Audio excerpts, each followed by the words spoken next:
المصنف رحمه الله تعالى ونفعنا بعلومه ومدنا بأسراره وبأنواره وبكم في الدارين آمين. بسم الله الرحمن الرحيم. فصل في نية الصلاة. النية 3 درجات.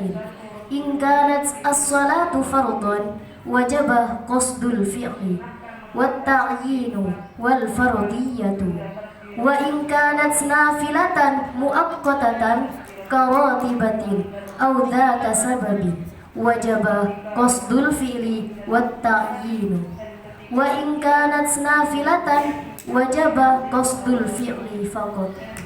الفعل أصلي، والتعيين ظهرا أو عصرا، والفرضية فرضا. فصل في شروط تكبيرة الإحرام.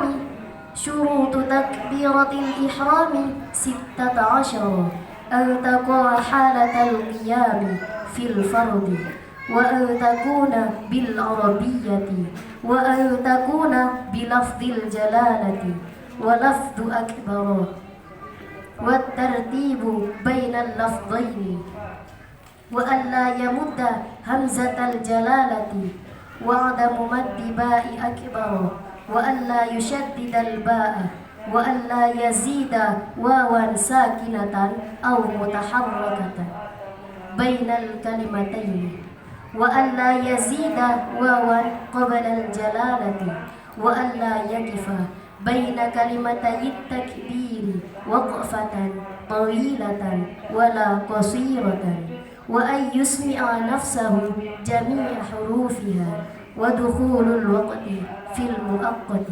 وإيقاعها حال الاستقبال، وأن لا يخل بحرف من حروفها، وتأخير تكبيرة المأموم عن تكبيرة الإمام.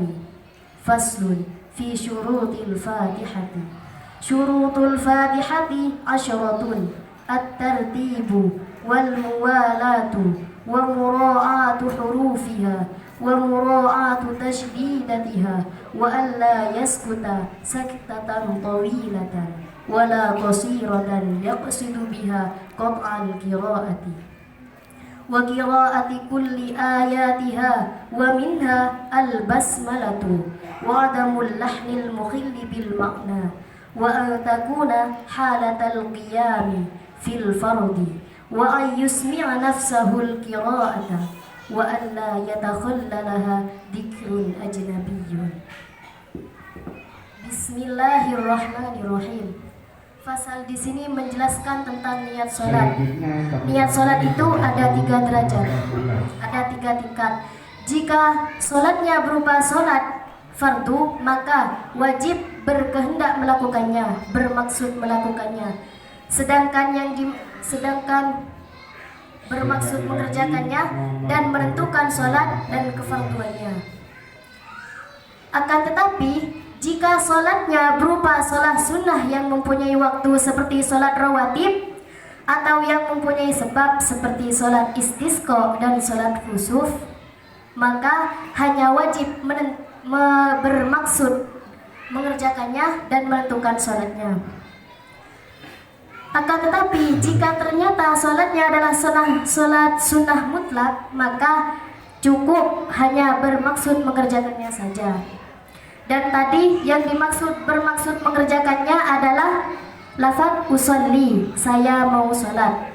Dan sedangkan yang dimaksud ta'yin, menentukan sholatnya, yaitu seperti duhur dan atau asar atau yang lain-lain. Dan yang terakhir yang dimaksud fardu adalah fardunya, menentukan kefarduannya, sunnah apa fardu. Dan selanjutnya fasal yang menjelaskan tentang syarat-syarat takbiratul ihram. Syarat-syarat takbiratul ihram itu ada 16 yang meliputi, yaitu takbiratul ihram harus dilaksanakan ketika berdiri dalam sholat fardu, dan takbiratul ihram harus menggunakan bahasa Arab, dan takbiratul ihram juga harus menggunakan lafaz Allah dan lafaz akbar, tidak boleh yang lain. Kemudian Tertib di antara dua lafaz, jangan dibaca akbarullah tapi Allahu akbar. Tidak memanjangkan hamzahnya lafaz Allah dan lafaz akbar. Dan tidak memanjangkan baknya lafaz akbar seperti Allahu akbar, itu tidak boleh. Juga yang tidak boleh adalah menambah tasydid pada huruf baknya, itu tidak boleh.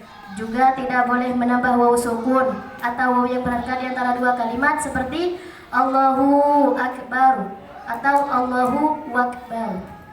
Tidak boleh ya. Dan tidak boleh menambah waw di depan lafaz Allah seperti wallahu akbar, itu tidak boleh.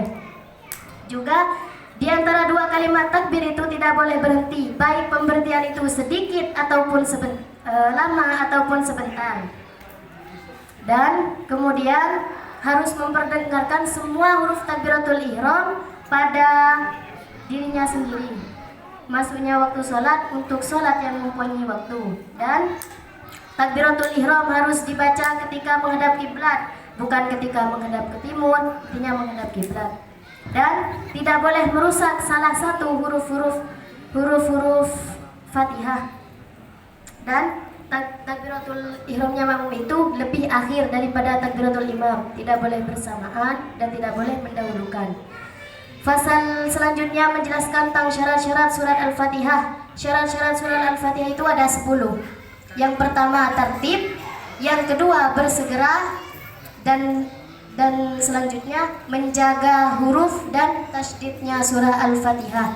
Tidak boleh berhenti dengan pemberhentian, baik pemberhentian yang lama atau pemberhentian yang sebentar, akan tetapi bermaksud memotong surah Al-Fatihah.